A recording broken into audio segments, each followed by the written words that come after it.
camera's useless in the dark. So.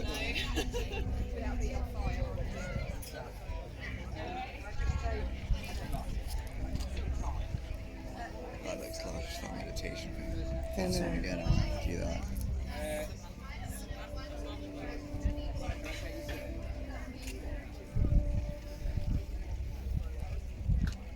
This video.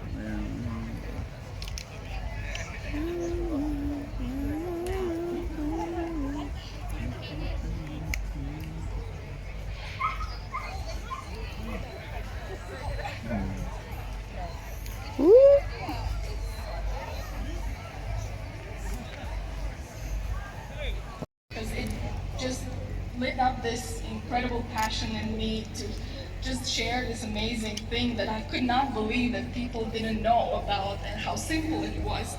And it just sparked all this action.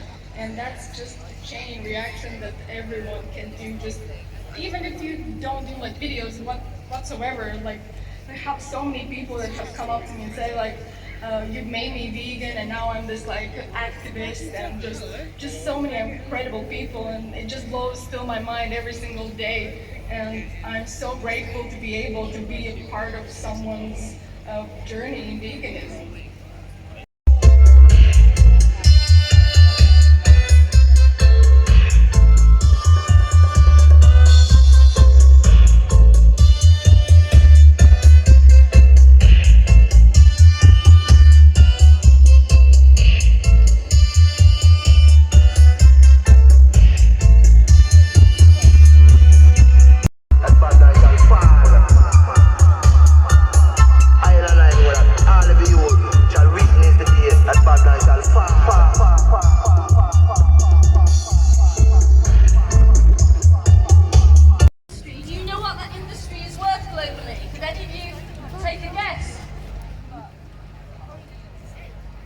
£735 billion, billion, not million, a year. It is a gigantic industry with a lot of power globally throughout the world. But that lie is unravelling. In part because of groups like Leavers campaigning in somewhere like the UK and similar groups all over the world giving the information that cow's milk is actually damaging the animals, obviously themselves, and how that's happening, the exposés that we're doing year after year, because we've been campaigning on dairy for almost 30 years with white lies and scary dairy. So the damage to the animals, the damage to us with our health, really serious damage, and to Mother Earth. So milk, in some ways, of all foods that we consume, is the one that is sold as natural, wholesome, good. Also, farmers will say it's a kind way of farming. They do not see themselves as like pig factory farmers and chicken factory farmers. They see themselves as different. And they've got away with this wholesome, natural line because drinking milk, of course, is the most innate thing in the world. If you're a baby suckling from your mum, that is. So like all 6,000 species of mammals on the planet, we have evolved to drink milk. Of course we have. That's one of the things that Not everyone. Most people are lactose intolerant. But we're the only one to do it after weaning, as adults, and certainly the only one to do it from another species entirely, apart from the animals we control, like cats and dogs, obviously. The dairy industry is clever. It pays well to attract clever people. It uses that emotional bond that we have with milk and it twists it into something cruel, something warped. Because our attachment to milk is hardwired. It's our first food. Breastfeeding is intense, it's basic, it's pleasurable, it's instinctive. It's about our very survival. And so attacking milk at the beginning, I can remember starting campaigning on this, and it was a really difficult campaign. It has got much, much easier as the messages have got through.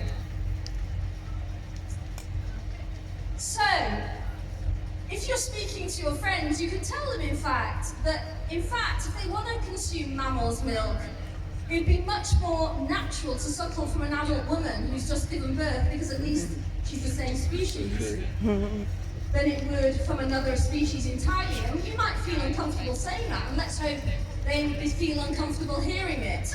But the thought of them then bending down to suckle from a mother cow who's giving birth to a calf also starts to become rather uncomfortable.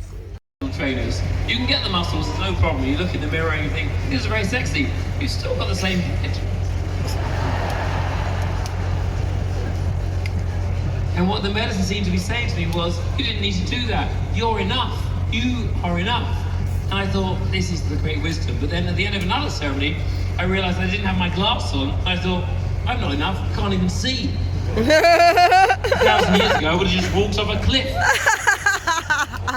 But in that moment, I understood my body knows what it wants. And now in the morning, I just stand on the spot and allow my body to do whatever it needs. And I dance around joyfully, freely. And I love my body now. I love my body. Nobody else has this body. Nobody else has this face, apart from Jesse Eisenberg.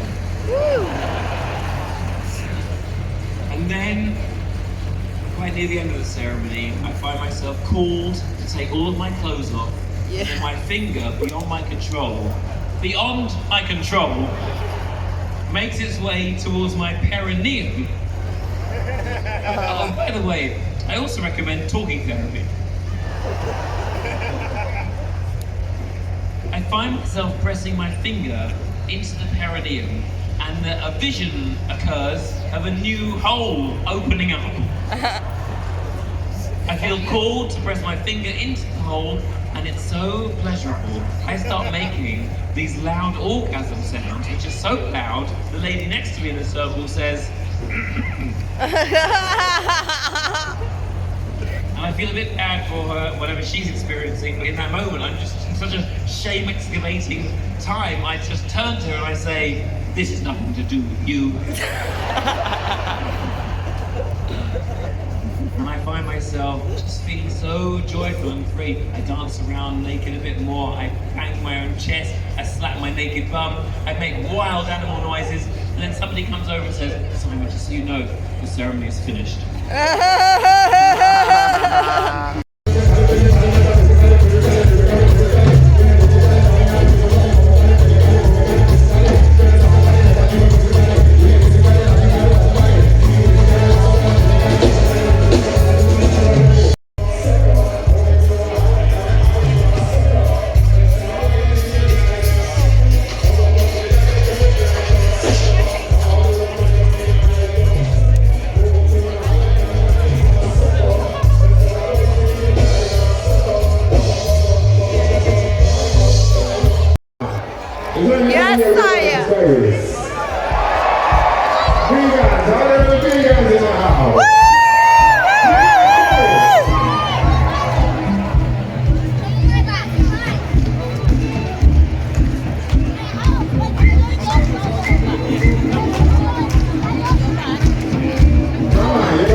Today it's all about the cucumber. I was say calling it Jamaica.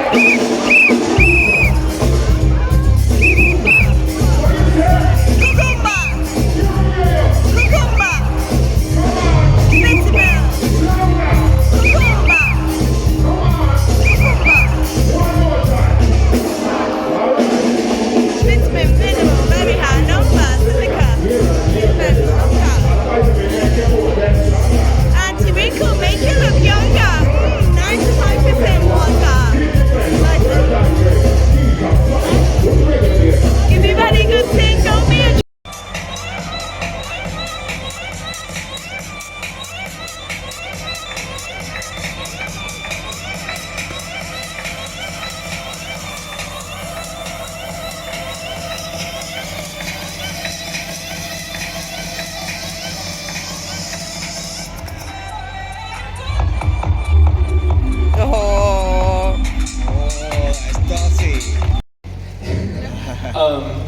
Another huge point is obviously we can be selfish and want to go vegan to help survive the next pandemic.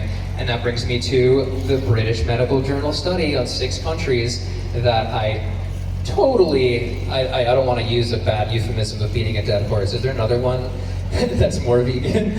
Anyway, it showed that people who were even loosely plant-based had a 73% lower risk of getting moderate to severe COVID. And so that means that not only would you be vegan to prevent the next pandemic from occurring, as long as we can do that on a large scale, which is a huge challenge, but obviously we're working on it. I've been trying to help with my YouTube channel, and I know all of you guys are probably doing a lot of work too. You're here, which is awesome. And then just the idea of fortifying yourself. And I don't like making claims about like, oh, if you eat more green smoothies, then you'll be like COVID proof or whatever. But the idea is you can fortify yourself and we can fortify society. And then we can hopefully prevent the next pandemic by obviously going vegan. All right, thank you. Also, that energy of suffering and violence was also becoming a part of me. So I made the decision in that moment to cut out all dairy from my diet and had no idea what the consequences or results would be. So I started looking into it, and I was really surprised at what I found. So, turn around here so I can see this. But quickly what I found out was that about 65% of the world's population is intolerant to lactose, particularly those of Latino backgrounds, which I am, and also people of color. So that right away let me know why I was experiencing so many digestive issues when I was heavily reliant on dairy. The other thing that I found out was that simply by consuming a glass of milk, it can increase your estrogen levels by 26% within 30 to 60 minutes of consumption. Now, if you are somebody that's into fitness and trying to increase your testosterone levels so that you can build more muscle, estrogen is not the thing that you want to be consuming. Not only that, but 8 out of 10 men who reach the age of 80 develop some type of prostate cancer cells. And for those of you in the medical community, cancer cells thrive off of estrogen. So simply by consuming this estrogen from dairy, you increase the likelihood of developing these prostate cancer cells. The other thing is that there are some molecules like NEU5GC that are exclusively found in meat and dairy products.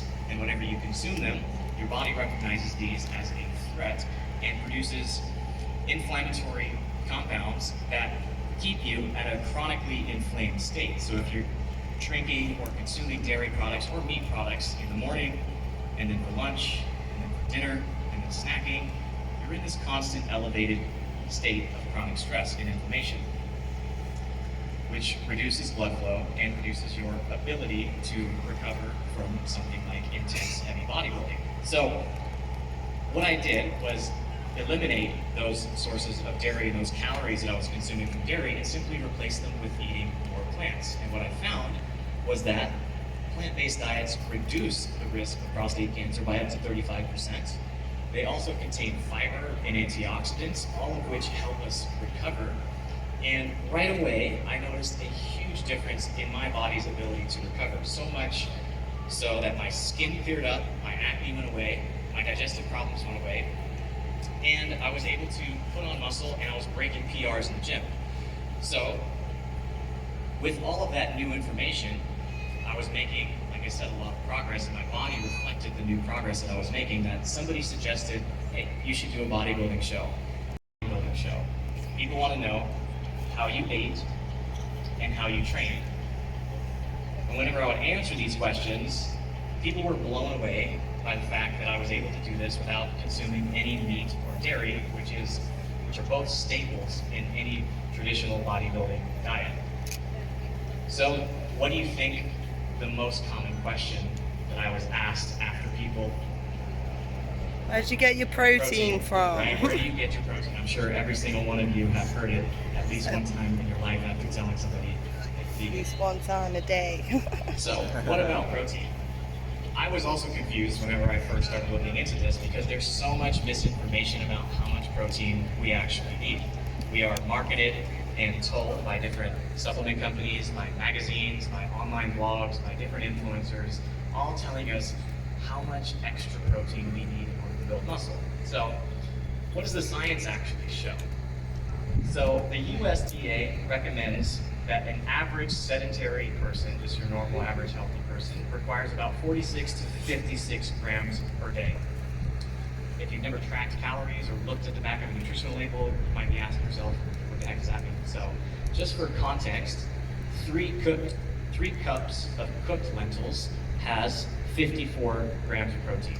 So only if you were to eat 3 cups of cooked lentils throughout the day, you would be meeting the protein requirements given by the USDA. Now, athletes, however, because of their high nutritional demands, require more protein because they are breaking their muscle fibers down and then recovering so that they can go back and train harder the next day. So you obviously need more than 54 grams of protein per day, but how much? So there was a meta-analysis that was done and for those of you that don't know what a meta-analysis is, it is a review of sometimes hundreds, in this case I think it was about 50, different studies measuring the metabolic effects of protein consumption to determine what is the optimal amount of protein to consume. And what they found was that anything beyond 1.6 grams per kilogram, or roughly, for those of you that use pounds, 0.82 grams per pound, did not result in any more meaningful or statistical significance, more gains, or more increase in performance. So this is the number that I use and have been using since I started bodybuilding, because instead of using those extra calories that would be essentially wasted on protein, I could then eat more carbohydrates, more fats, which if you're a vegan, that's really beneficial because we all love pasta, we all love bread and oatmeal and all these delicious things. So to give you context, I weigh about 180 pounds. I don't really know how much that is in kilograms, Stevie. 90, about 90 kg. And if I use that formula, that means that I require, as a bodybuilder, about 150 grams per day. So this is relatively low compared to most of the information that you'll see online, particularly websites like bodybuilding.com or even magazines like Muscle Fitness magazine that I was in. So it got me thinking, much protein does your average meat eater consume, and what is associated with that? How many resources are required to eat the amount of protein that most people think they need to eat? So these magazines, they show and suggest if you want to be a bodybuilder, you have to eat at least 1 gram to 2 grams of protein per pound of body weight. So let's just use me as an example, or let's use Bob here. Bob is this fictitious bodybuilder. He's an omnivore. He requires at least 180 to 360 grams of protein just so he can pursue his bodybuilding career. Now let's say for this example, Bob's only source of protein is chicken. So I did some research. I'm a numbers guy, as you can tell. I was curious, how much does 180 grams of protein look like? Like, what does that mean? So I found out that one chicken has about, your average chicken has roughly about 2 pounds of usable chicken meat. So by those calculations, that's about how much Bob would need. So that means he would need 1 chicken a day to achieve his bodybuilding goals. So that might not seem like a lot, but I started thinking about it. That's 1 per day. That's 365 chickens per year. And how much does 365 chickens look like? What does that sound like? If you were to close your eyes right now and just imagine 365 chickens running around here, that's a lot of energy. That's a lot of life. And not only that, but that life requires resources in order for it to be raised. So I started doing more research, and Bob would need about 360 upwards to 1,000 animals per year. And this is just for him to go step on stage and flex his muscles and hopefully win a plastic trophy. Wow. I also found that it takes roughly 6 times the amount of resources to produce 1 gram of animal protein. So that is, as an engineer, that is grossly inefficient. It can be 6 to 18 times the amount of calories in to produce the amount of calories out from animals. Ridiculous. Not only that, but 83% of agricultural land is used for livestock, and it only produces about 18% of the world's total calories. Just to give you more context, it requires about 660 gallons of water to make 1 hamburger. And for you to understand that number, they took into account all of the grain that it takes to be harvested, to be grown, and then delivered to these animals so that a cow can reach its fully mature size. And as we all know, our fresh water supply has been running low, and up to 27% of the world's freshwater consumption is used to produce animal feed. The UN FAO also said that the animal agriculture industry is responsible for up to 18% of the world's greenhouse gas emissions, which is probably, we're feeling the effects of that right now based off of this heat wave that we're experiencing here.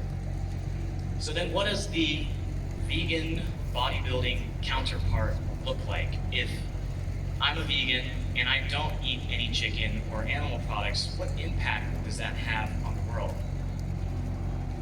It's also not me, this is a classic bodybuilder, his name's Frank Zane, but I thought it was a pretty cool picture. So he requires 0 animals per year. He cuts out the middleman and just gets his calories and protein straight from the source, which automatically increases his efficiency by 6 to 18 times. He also saves over 400,000 gallons of water per year. It reduces his environmental footprint by up to 11,000 square feet of deforestation. And these numbers were taken from studies that were done years ago, so I'm sure that these numbers are actually larger now. That's why vegans are better. And there was a statistic that showed if the US alone shifted away from their animal-based diet, it would reduce the agriculture emissions by up to 73%. So I could sit up here and tell you about all of the benefits a plant-based diet. I can sit up here and tell you about all of these statistics. I can talk about the environment. I can talk about our health. I can talk about animals. But there are other people here that are far more knowledgeable and have far more expertise in these areas. Many of them are probably here or going to be speaking later today. So instead of leaving you with more stats and figures, I just want to leave you with a question instead. Now, over the last 7 years, I have learned how to use my own personal talents, my gifts, my passion to find my purpose in this world and use those to try to make a difference or an impact in this world.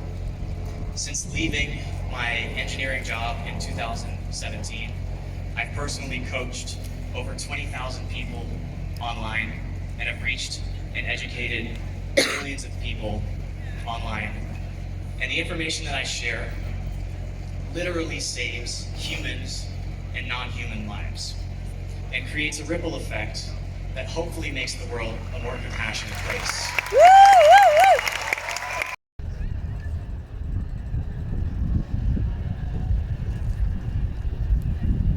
The 3 trillion fish that are killed for food every single year as well, we document that. As you can see, like, the numbers are just astronomical. Yeah.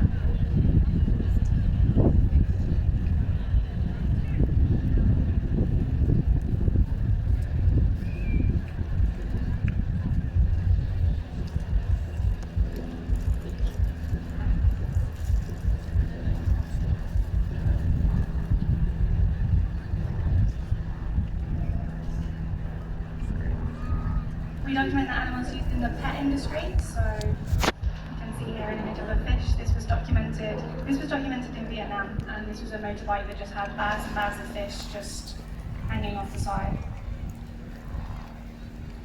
We document the animals used for scientific experimentation, so this was taken at a breeding farm where macaques are bred and then transported all across the world for use in experimentations.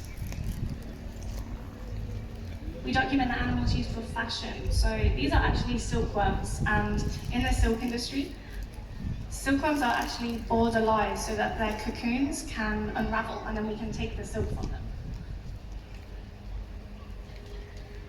This is an example of a leather tannery. I don't know how many of you saw the speech yesterday about fashion, but there's also so many human rights abuses that happen in the leather industry as well. If you want to learn more about that, I recommend going to Peter's website. They have a ton of information on how the leather tannery industry is exploiting people as well as animals. The animals used for work, and the animals used for entertainment.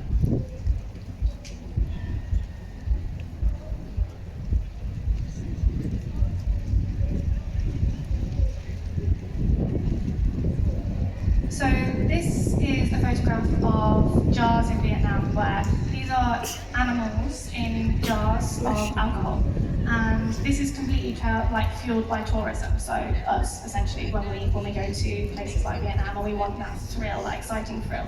So in this photo, you can see snake heads or snakes, shark fins, birds, scorpions, all these different kind of animals who are put inside these jars just so that we can get the thrill.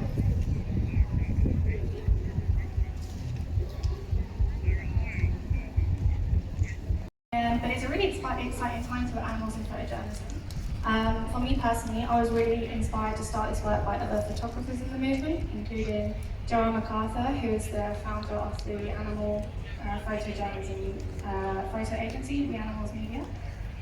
She's been a major influence for sure on this kind of work. And the project Trans Muros is incredible. I highly recommend you check out their work. It's just so incredibly powerful. And Andrew Storon, who is a Polish photographer and investigator, and his work has spanned. Absolutely banging weather we've got. Hang on, let me just get my little clicker. It's quite unusual being on stage, actually, considering what I used to do many years ago. If anyone's familiar in the crowd, when I used to do my dirt. Who remembers Dirty Sanchez? Yeah, no one used to come up here, smash bottles on my head, stick drumsticks up my ass. And now I'm talking to all you guys about veganism. Absolutely brilliant.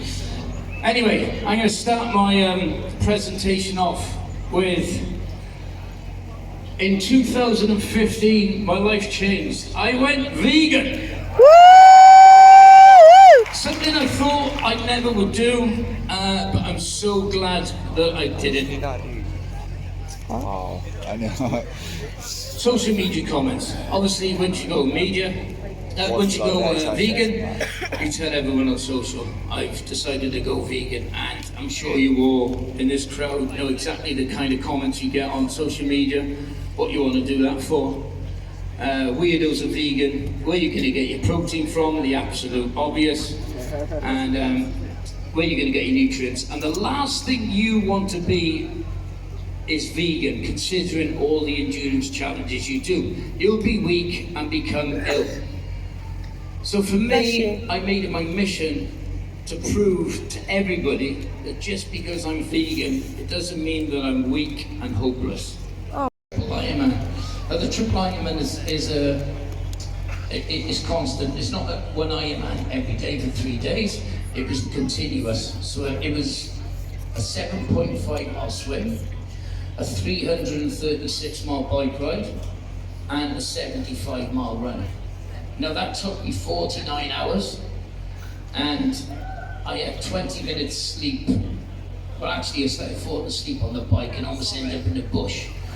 So I had to have a little bit of a break. And so I decided to do the continuous Deca, which is 10 full Ironman distance triathlons in 10 days, which it actually started today up in York, but this was back in 2009. Now the continuous is a 24 mile swim in a 25 meter pool, so that's 1,500 laps.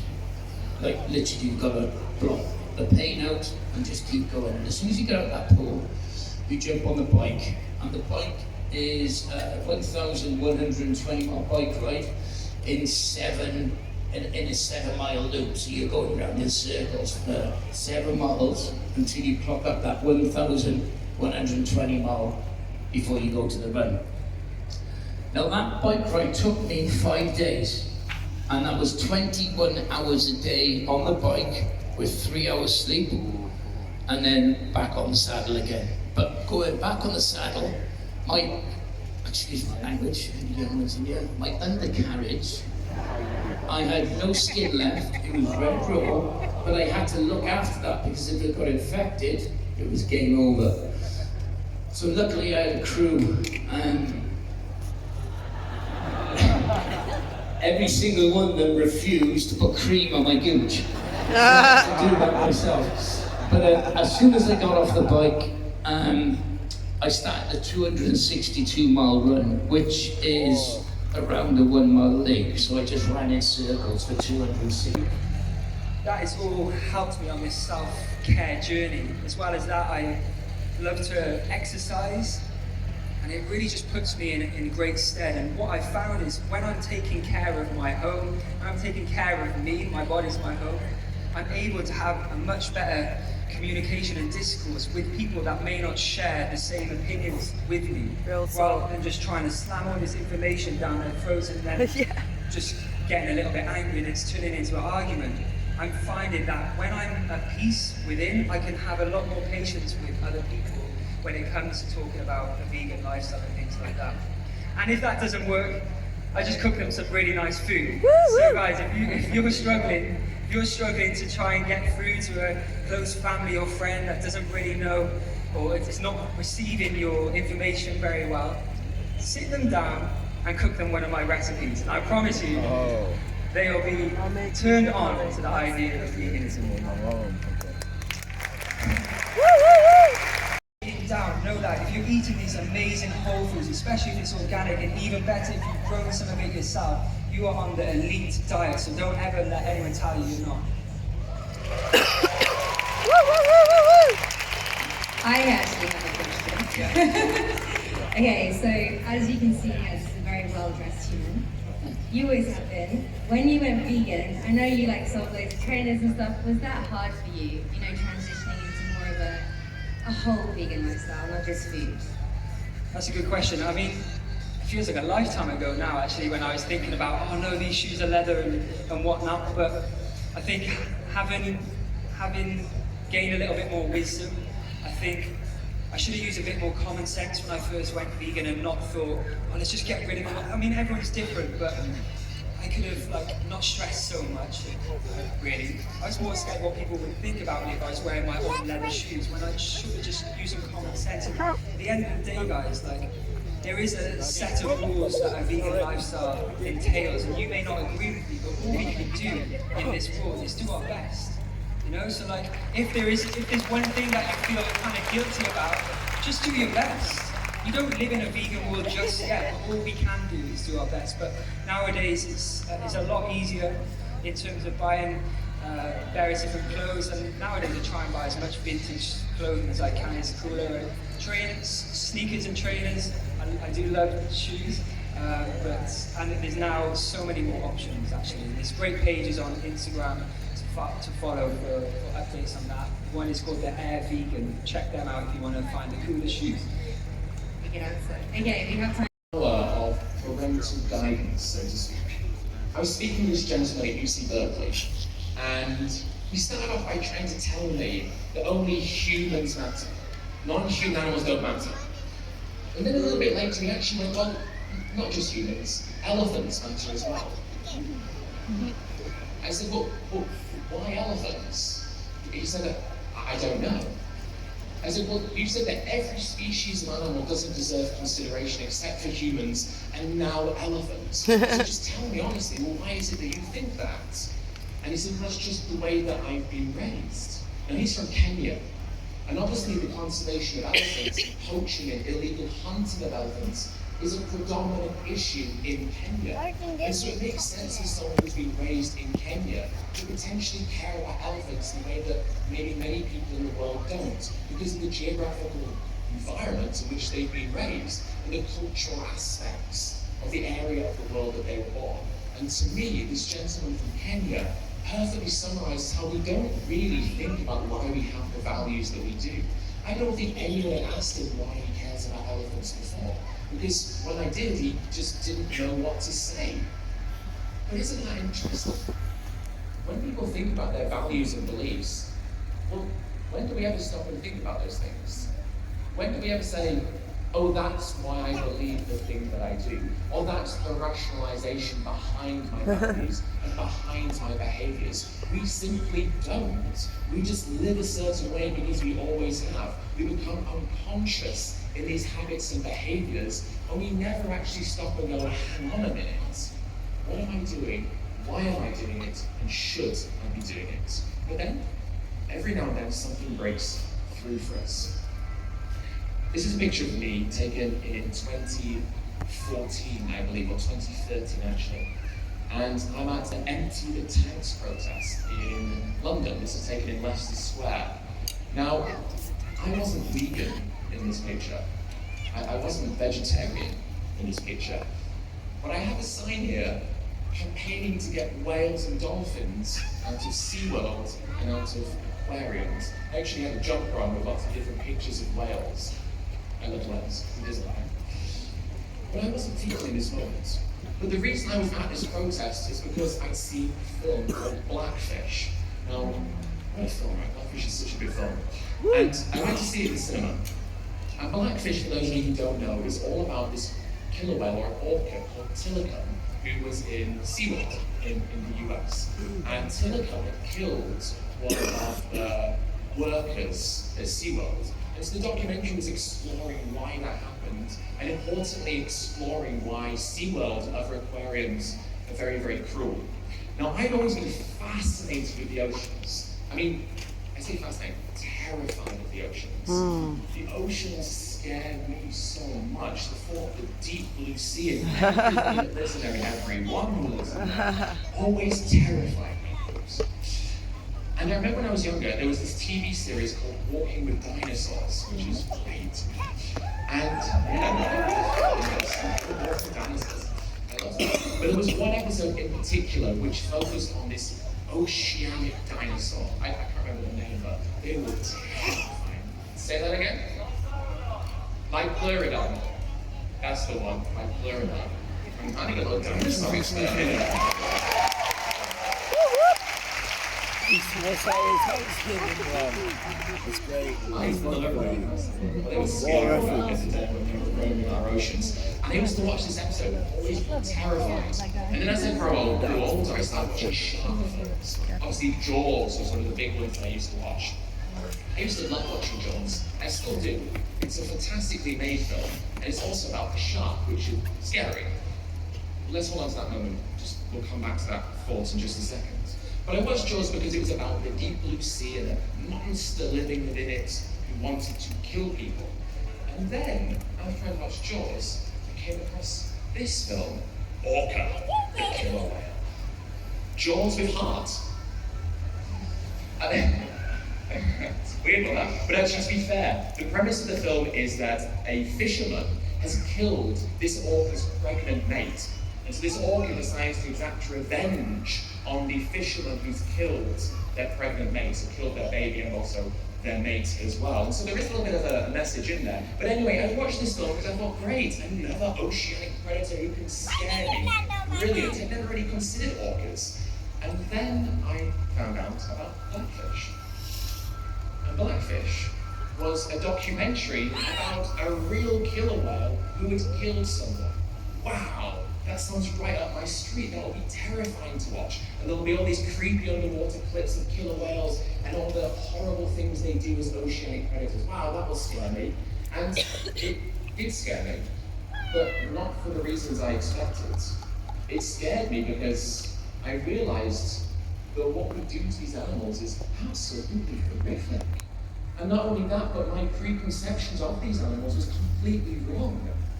I built them up in my head as being these predators who I should be fearful of, when actually they should be fearful of us, not the other way around.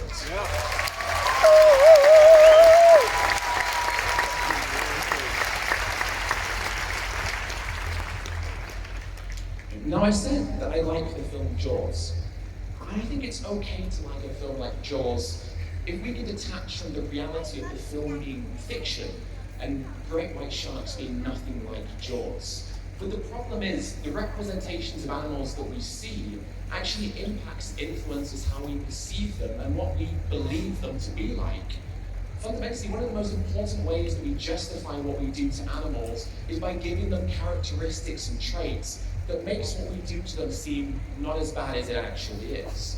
We assign them certain things so that what we do to them can be made more permissible because of the traits that we have assigned to them. So take sharks, for example.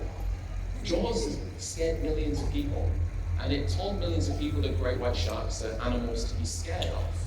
And so, with that idea in mind, the fact that we kill 100 million sharks every single year for fins or as a result of bycatch from the fishing industry becomes a little bit less severe when we tell ourselves that these are bloodthirsty, hungry killers that would take us out at any opportunity that they actually have.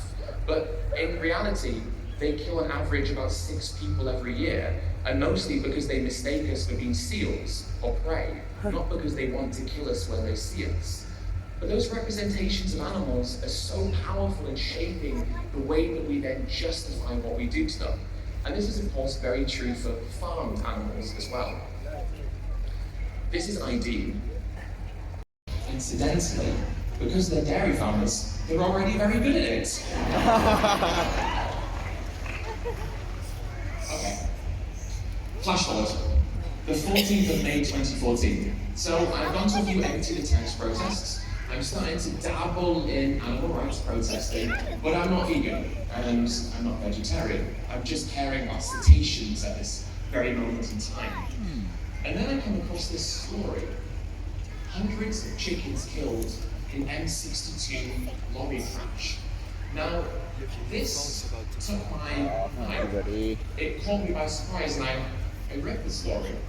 And the story is about these truck of chickens, about 6,500 or so. You're on the way to a slaughterhouse to be slaughtered, and the truck had overturned on a motorway, and it had made the news. Isn't that funny?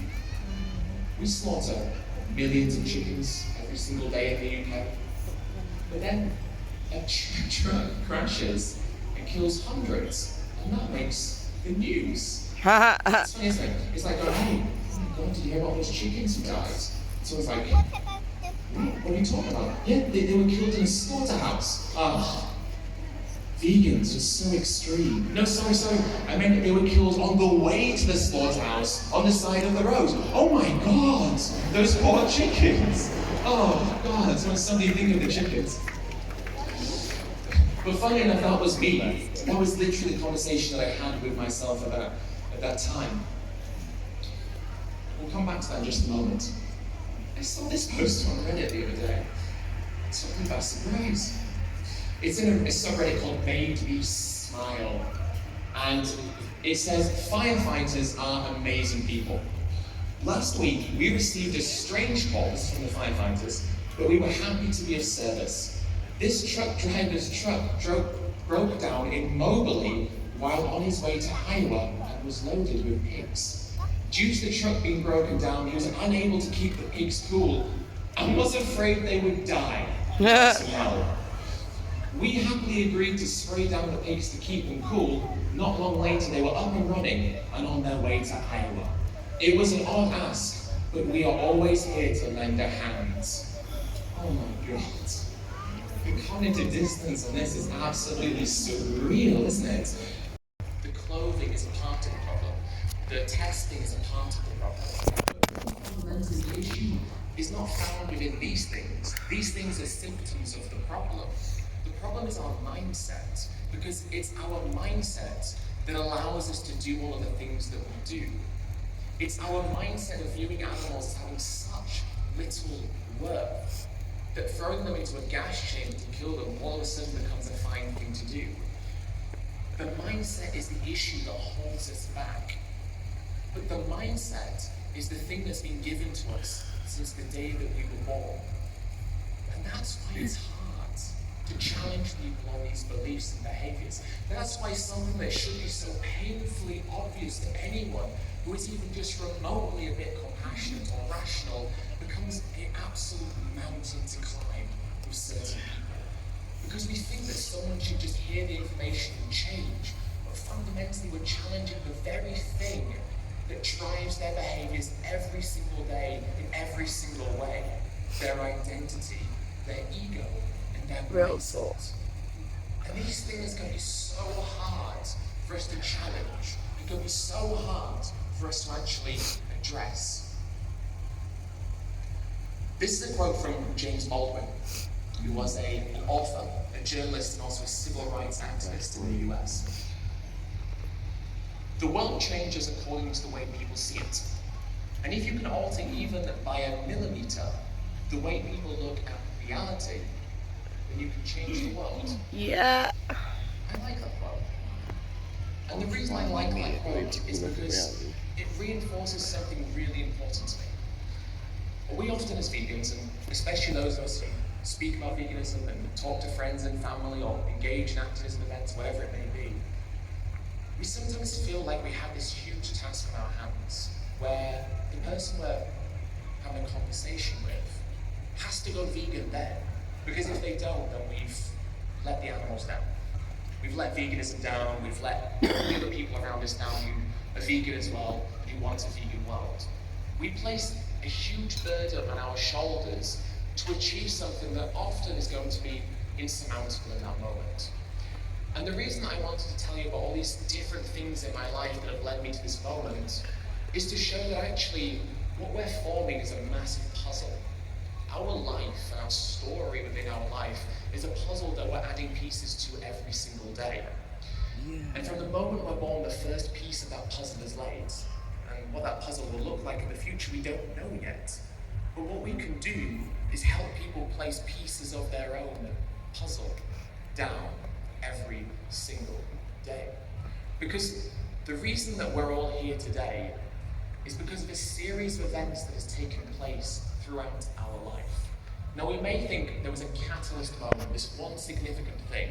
For me, watching Earthlings, maybe for you it was a conversation or a video you watched online, whatever it may be. We sometimes think of that one thing and say, that's what made me go vegan. But actually our stories are a lot more complex than that.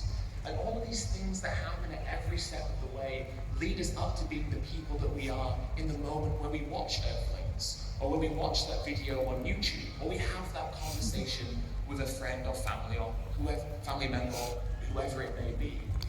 All these things create the puzzle. And to me, that's what this quote is saying. We're changing mindsets. We're changing people's mentalities. We're changing the very things that have created the person that individual is in that very moment. And so thinking that we have to shift their entire paradigm in that one moment places often an unfair expectation on ourselves. Instead, what we should seek to be is that person who alters even by a millimeter the way people look at reality. We can be the blackfish moment in someone's life. We can be the Rupert the hamster moment in someone's life. We can be the any moment that has created the individuals that we all are, which right now and into the future as well are these vegan individuals. And so it can be hard. It can be so hard.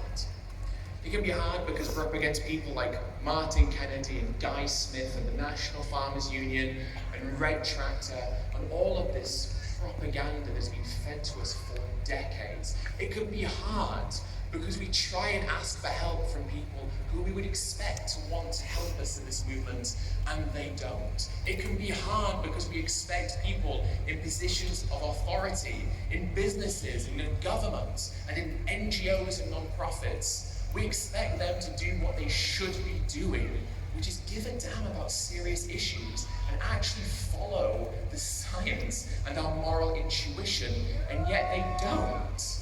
And that can be so hard for us to bear every single day, because in many ways that's a huge weight that we place on our shoulders, because if they're not going to do it, well, we say someone's got to do it. And if it's not going to be them, then it has to be us. Yep. And there is some truth and veracity to that belief. But the problem is we sometimes then place this burden on our shoulders to do something that can be hard. And that can lead us to feeling burnt out or worn down or upset or hopeless. Back in 2017 or 2018 I believe, my grandparents had a wedding anniversary. It was their 60th wedding anniversary, which by any standards is pretty amazing, right? That's pretty amazing. They're lovely people. And they've been married for 60 years, very good. In love for 60 years, beautiful, fantastic. So they want to bring everyone together to have a big family get-together, which makes sense. Let's all celebrate together.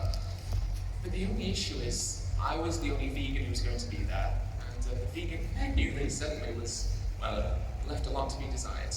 The dessert was fruit salad, and that was the best course. Kind of says it all, doesn't it? And so I was stuck in this kind of situation. It's almost like walking a tightrope, right? Where I had to think to myself, well, what do I do here?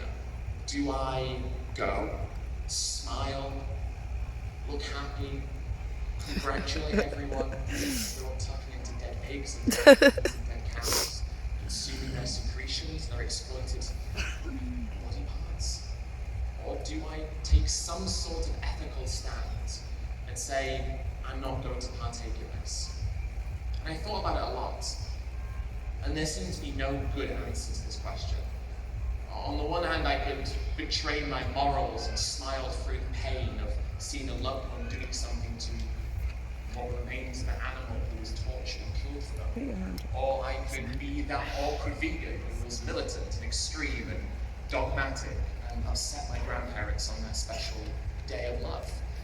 And in the end, I went for the option of being the extremely militant and dogmatic vegan.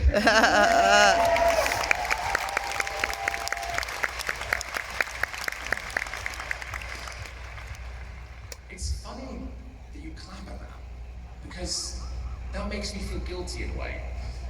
Because I've reflected on that a lot, and I have no idea if that was the right thing to do or not.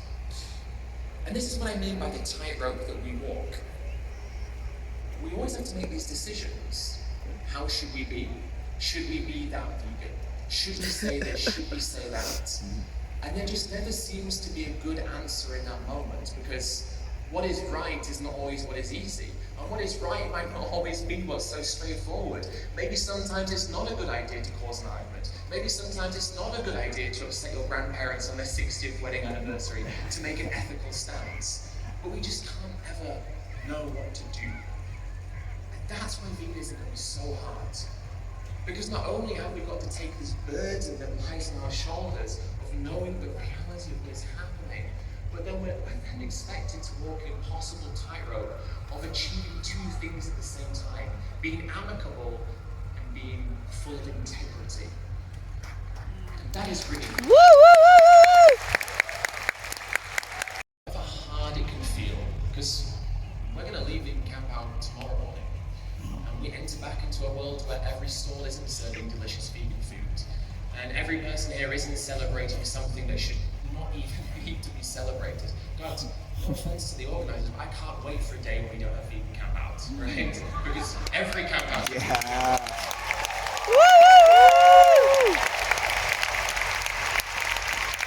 I love this guy.